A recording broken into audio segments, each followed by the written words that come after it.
여러분 안녕하십니까. 27년간의 재건축 재개발 전문 변호사로서 여러분께 강의를 드리고 있는 법률사무소 국토의 김조영 대표 변호사입니다.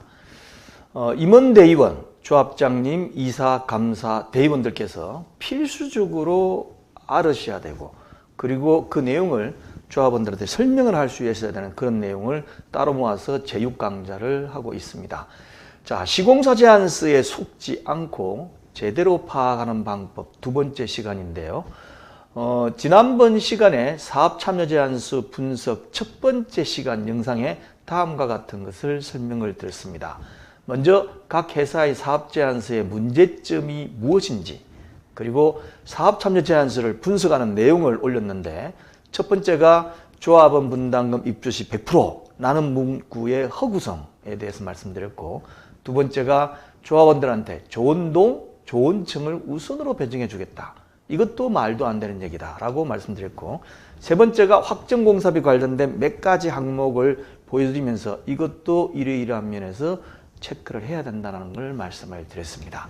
그래서 이번 시간에는 사업참여제안서 분석 두 번째 시간입니다. 먼저 작은 글씨체의 사업참여조건표라는 것이 있어요. 이게 뭔지 한번 여러분께 직접 보여드리겠습니다. 그리고 이렇게 작은 글씨로 써놓은 이 조건표의 특징이 무엇인지 알아셔야 됩니다. 세 번째로 항목별로 사업참여조건표를 제가 분석을 해드릴 텐데, 첫 번째가 공사금액 표기방법, 두 번째가 공사금액 포함 항목, 세 번째가 조합원 특별제공 품목, 그리고 네 번째 지질 여건에 따른 공사비 변동, 다섯 번째 공사비 지급 시기에 관해서 말씀을 드리도록 하겠습니다. 먼저 첫 번째, 작은 글씨체의 사업 참여 조건표. 처음 들으셨나요? 이게 무슨 얘기냐? 여러분들께서 받게 되는 팜플렛, 홍보 책자죠. 보시면 다음과 같이 보통 아주 화려하게 표주도 되어 있고 내용도 되어 있습니다. 그래서 여러 가지 지난번에 보셨던 것처럼 큰 글씨로 굵직굵직굵직하게 쓰여 있고 그림도 크게 듬성듬성하게 써져 있는 걸 보다가 쭉 넘기면 뒷부분쯤 되면 작은 글씨체로 다음과 같은 내용들이 기재되어 있습니다. 이 내용을 보면 한 페이지에 글자가 많으니까 안 보세요. 눈이 나쁘신 분도 있고 문자 조그만하게 써놨나 보다 라고 해가지고 넘어가시는 경우가 많습니다. 그러고서 앞에 나와 있는 큰 글씨와 큰 그림, 그리고 영상으로 합동설명회 때나 조합총회 때 설명하는 시공자의 홍보 영상만 보고 판단을 해버리는 거죠. 자, 그러면 안 되는 게 뭐가 있느냐? 제가 하나씩 분석을 해드릴 테니까 큰일 날 뻔했구나 라는 생각을 가질 수가 있을 것입니다. 먼저 작은 글씨체의 사업참여조건표의 특징을 말씀을 드리면, 첫 번째로 사업참여 제안 책자의 앞부분에서 강조한 홍보 내용을 구체적으로 글자로 설명한 부분인데, 이 참여조건표의 일부 내용은 앞부분 홍보 내용과 다르게 기재되어 있습니다. 아니 그게 어떻게 있을 수가 있느냐? 조합장님 이거 제대로 파악하셔야 돼요. 어떻게 이럴 수가 있느냐? 앞에 이렇게 써놨으면 똑같은 내용을 써야지 왜 다르게 썼느냐? 지난번에 첫 번째 영상에서도 제가 앞에 있는 내용의 문제점을 보여드렸습니다. 그러니까 흔히 하는 말로 얘네들이 우리를 속이는구나 라고 생각할 수 있을 겁니다. 그래서 사업참여조건표가 이렇게 되어 있다는 거고, 그 다음에 서로가 다를 경우 참여조건표에 있는 내용이 계약 내용이 될 가능성이 높습니다. 왜냐하면 앞에 거는 홍보하기 위해서 큰 글씨만 쓴 거고 뒤에 부분 자세한 내용은 뒤에 적혀 있습니다 라고 다 적어놨기 때문에 우리가 시공자를 A 회사를 뽑을 때 앞에 내용만 뽑았다, 이거는 항의할 수가 없어요. 그렇게 한 사람이 이해한 사람이 잘못이기 때문에 두 번째 있는 참여조건표 작은 글씨로 되어 있는 것을 반드시 보시고 앞에 내용하고 다르구나, 속지 말아야 되겠다 라는 것을 반드시 체크하셔야 됩니다. 자, 그러면 사업참여조건표의 몇 개 항목만을 제가 말씀을 드리겠습니다. 먼저 공사금액 표기 방법이 회사마다 조금 달라요. A 회사의 경우는 다음과 같이 표기하고 있습니다. 도급공사비가 3.3058제곱미터당 4540제곱만 원이다. 어떤 경우는 3.3제곱미터라고 되어 있는 경우도 있는데 이게 뭐가 차이 나죠? 0.0058제곱미터지만 큰 사업장은 차이가 납니다. 454만 원, 참 옛날 얘기죠. 지금 한 2년 사이에 확 올라버려가지고 2배 가까이 오르는 바람에 참 옛날 얘기지만 그때는 이것만 해도 충분히 지을 수가 있습니다. 조건도 현재와 똑같은 내용상으로. 자, 그럼 B회사는 다음과 같이 올렸습니다. 순공사비, 철거비 포함 얼마, 재경비 얼마, 총공사비 얼마 이렇게 내는 거죠. 그래서 재경비가 보면 순공사비의 약 10% 정도를 차지합니다. 그럼 재경비가 뭐냐? 그 경비 쓰는 게 있겠지라고 생각하실 수 있겠지만 내용을 보시면 모델하우스 건립비, 민원 처리비, 뭐 정비기반시설 공사비, 그 다음에 공가금, 하자보수 보증 수수료, 그리고 뭐 각종 매입세, 협회비, 그리고 시공사 부담 금융비용 일체라고 되어 있습니다. 이게 뭐냐면 무이자로 준다 해놓고 결국은 이자를 다 넣는 거예요. 이자를. 눈속임이죠. 그리고 각종 면허세 이런 것들이 있습니다. 자, 그런데 이거를 왜 제가 체크를 해드리냐고 하면 두 개의 차이점을 보시면 물가 상승 적용이 되어 있어요. 보통은 뭐 2025년 1월 착공 기준 이런 식으로 해놓고 착공 기준일보다 늦게 실착공이 될 경우는 그때까지 기간 동안 물가 상승률, 뭐 소비자 물가 지수를 하든 건설공사비 지수 중 주택 부분에 관해서 하든 이렇게 적용하겠다고 써놔요. 그런데 조금 전에 보신 이런 재경비 부분은 물가 상승하고 관계가 없는 항목일 수가 있습니다. 그래서 만약에 조합에서 조금만 더 제대로 하신다면 어떻게 하죠? 조합장님이 이걸 주장하셔야 돼요. 뭐라냐면 물가 상승 적용은 총공사 금액에 할 것이 아니고 앞에 본과 같이 재경비를 뺀 순공사비 부분에 대해서만 하자. 그래서 순공사비와 각종 금융이 포함된 재경비를 나눠서 제한을 해라 라고 하실 수가 있어야 돼요. 그러면 조합원들한테 공사비가 달라질 수 있습니다. 이게 적은 금액이면 모르겠지만 일반적으로 약 10% 정도가 재경비이고 그리고 그에 따라 가지고 공사비가 뭐 수천억, 1조가 넘어가게 되면 내용이 달라지는 거죠. 그죠? 그래서 반드시 이걸 체크하셔가지고 조합장님이 할 수 있다면 이렇게 제한을 해라. 그리고 물가 상승은 이렇게 이 부분만 순공사비에 적용하겠다라고 입찰 지침서를 만들면 시공사는 별 말 없이 거기에 따를 겁니다. 그 다음 두 번째, 공사 금액의 포함 항목이라고 나오는데 앞에는 뭐도 해주고 뭐도 해주고 뭐도 해주겠다는 식으로 굉장히 거창하게 어떻습니까? 팜플렛에 굵직굵직하게 그림까지 써놨어요. 그런데 뒤에 보시면 공사비 포함 항목 해가지고 이렇게 아주 깨알 같은 글씨체로 여러 개를 써놨어요. 이거 조합장 읽어보신 적 있습니까? 이사님 읽어본 적 있어요? 대의원들 읽어보신 적 있어요? 아무도 안 읽어봐요. 아무도 안. 그렇지만 어마어마하게 중요합니다. 이렇게 조그만하게 되어 있죠. 조그만하게. 예. 그래서 여기에 있는 항목들만 우리가 제한한 공사비에 포함되어 있고 여기에 없는 항목은 따로 돈을 내야 됩니다. 아니면 우리가 공사를 안 하니까 따로 발주를 하십시오 라고 되어 있는 거예요. 그래서 어떤 회사의 팜플렛을 보면 공사비 포함 항목만 나와 있고 어떤 회사의 그 팜플렛을 보면 공사비 포함 항목은 이만큼 그리고 공사비에 포함되지 않는 항목 해가지고 쉽게 이건 포함이 안 되구나 라는 걸 알 수 있게끔 적어 놓는 경우도 있습니다. 우리는 어떻게 유리하죠? 안 되는 부분이 뭔지를 보는 게 유리하죠. 그래서 입찰 지침서를 만들 적에 포함 항목과 미포함 항목을 명확히 항목을 다 나눠세라 라고 말씀을 하실 필요가 꼭 있습니다. 이 금액이 중요된 이유는 아까 조금 전에 말씀드린 것처럼 공사금액 포함 항목에 포함되지 않은 공사 부분은 조합이 별도로 공사 발주를 하고 공사비 부담도 해야 돼요. 주로 빼는 항목들이 정비기반 시설 공사비, 기부체납 공사비, 신재생 에너지 관련 공사비 등등 여러 가지 것들은 제외하는 경향이 있는데 다 포함해. 다 포함해가지고 해라. 안 그러면 우리가 예상치 않은 돈이 나가니까 라고 할 수도 있습니다. 대신 구분은 명확히 하셔야 됩니다. 만약에 제외되는 항목은 없이 전부 하는 것만 항목이 있다 보니까 한 수십 가지 있다 보면 몰라요. 모릅니다. 뭐가 빠졌는지. 예, 그렇게 체크하시기 바랍니다. 자, 그 다음에 조합원 특별 제공 품목 해가지고 우리 시공사는 조합원님한테 이렇게 특별 제공을 하면서 공짜로 주겠습니다.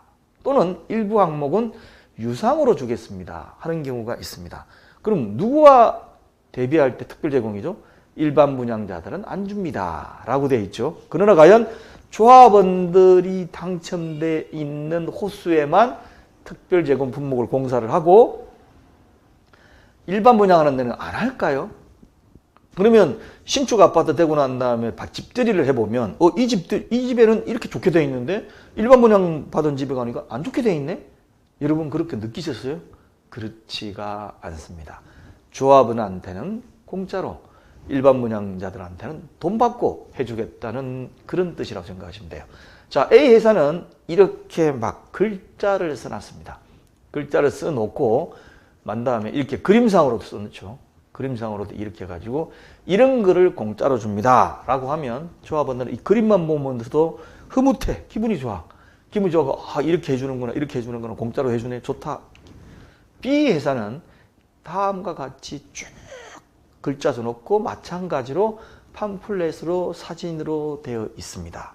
그런데 두 개의 차이점을 보실 수가 있습니다. 다음에 앞으로 넘어갈게요. A 회사는 뭐라고 되어 있는지 한번 제가 확대를 한번 시켜 볼까요? 확대가 지금 금방 안 되네요. 여기 보시면 독일 백화산 시스템 창호 및 조망형 유리난간 이중창 샷이 굉장히 중요합니다. 그 다음에 LG 시스템 에어컨, 냉장고, 스타일 다 LG 걸로 넣어주겠다. 그죠? 그 다음에 렌지 후드 홈쿠뱅 거 넣어주겠다. 그 다음 하이브리드 쿡탑, 어느 제품인지 몰라요. 음식물 처리 시청 몰라요. 그 다음에 전실 원목 마루, 어떤 제품으로 원목 마루를 해줄지 모릅니다. 원목은 마루가 굉장히 중요합니다.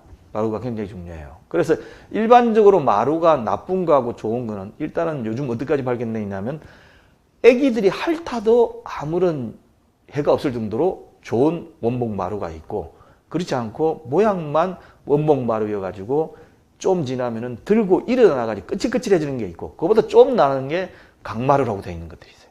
이게 그냥 구분 없이 그냥 원목 마루 이렇게. 그 다음에 뭐 붙박이장 하나 주겠다. 그 다음에 여러 가지 뭐 이렇게 되어 있겠다.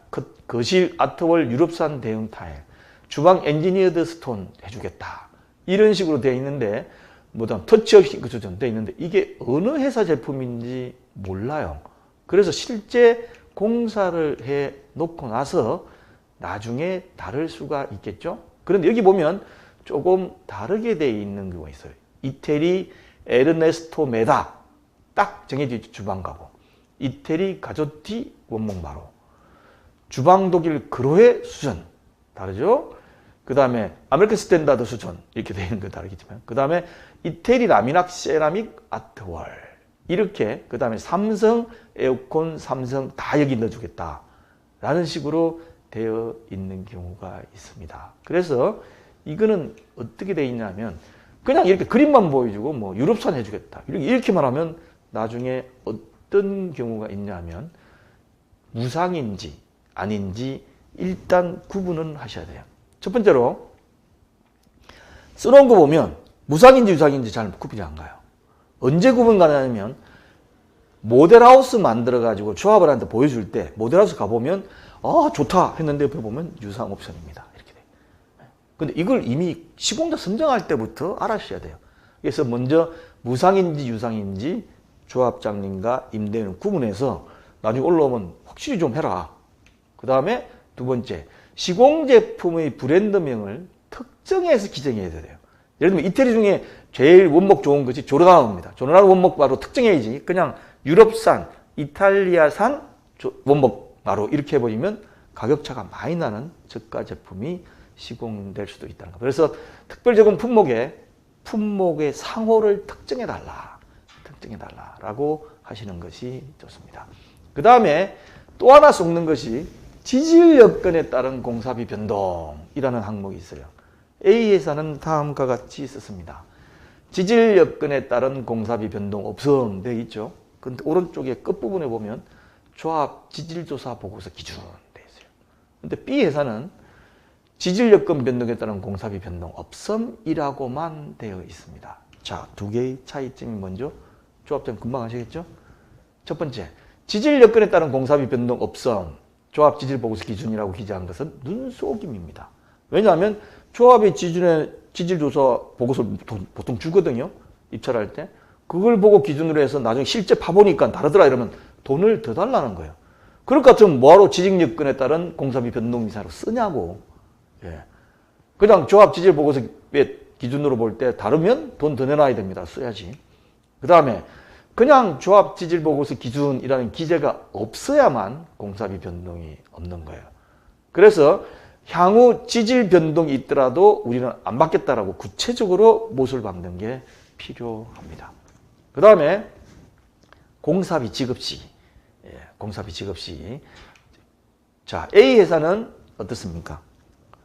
공사비 지급 방식을 분양불. 이거는 참고로 먼저 말씀드리면 조합은 분담금 납부 시기하고 다릅니다. 이거는 공사 대금을 언제 주느냐는 거죠. 자, A 회사는 분양불 했어요. B 회사는 매 2개월 기성불 했습니다. 이 두 개의 차이가 뭐죠? 분양불과 매 2개월 기성불. 첫째, 분양불은 분양대금 납부 시점이 있어요. 보통 보면 조합원들 분양대금 납부 시점은 일반 분양대금 납부 시점하고 비슷하게 잡니다. 같은 시기에 짜릴 경우가 많아요. 그래서 돈이 한꺼번에 들어오죠. 그러면 돈이 한꺼번에 들어오면 그 다음에 공사비를 인출하거나 납부하는 방식이 분양불이에요. 그러니까 돈이 생긴 다음에 납부하는 거니까 별로 문제가 없을 수가 있습니다. 그런데 매 2개월 기성불이라고 되어 있으면 분양대금 납부와 무관하게 2개월 단위로 기성률에 따라 공사비를 지급하는 거죠. 자, 뭐 두 개 별 차이 없는, 어차피 돈 줄 거 주면 되지라고 생각하시면 모르겠지만 매 2개월 기성불은 조합원 분양대금 납부와 상관없이 공사가 진행되면 고율의 지연이자를 가산해서 지급해야 될 가능성이 높아요. 이자 좀 높을 때는 18%를 내놔라 이렇게 되어 있습니다. 공사계약서에 보면. 그러다 보니까 어떤 의미에서는 지연 손해금 받으려고 그러면 시공사가 먼저 공사를 빨리 해버리면 돼요. 빨리 해버리면 기성이 쭉쭉쭉쭉 올라가니까 분양대금은 아직 들어오지도 않았는데. 예. 그렇기 때문에 지연이자까지 같이 내야 될 경우가 있습니다. 자, 이상과 같이 첫 번째 영상과 두 번째 영상을 했는데 한두 번 보시면서 또 팜플렛을 보시면서 반드시 조합장님, 이사, 대의원분, 감사님까지 다 여기에 대해서 하셔야만 됩니다. 자, 이 영상을 유튜브로 보시는 분은 더보기란에 보시면 재생 목록을 제가 넣어놓습니다. 거기에서 여러 가지 다른 강의를 쭉 보시면 되고 홈페이지 r119co.kr에 들어가면 왼쪽欄에 쉽게 푸는 재건축 재개발이 있어요. 거기에 보면 6강에 넣어놓는데 이거를 들으시면 다음과 같이 색깔별로, 강좌별로 어떻습니까? 수료증을 드립니다. 그럼 공부했다는 표가 나잖아요. 그래서 수료증이 필요하신 분은 보시고 아니면 유튜브에서 계속해서 봐주시면 되겠습니다. 자, 그러면 다음 시간에 또 뵙도록 하겠습니다.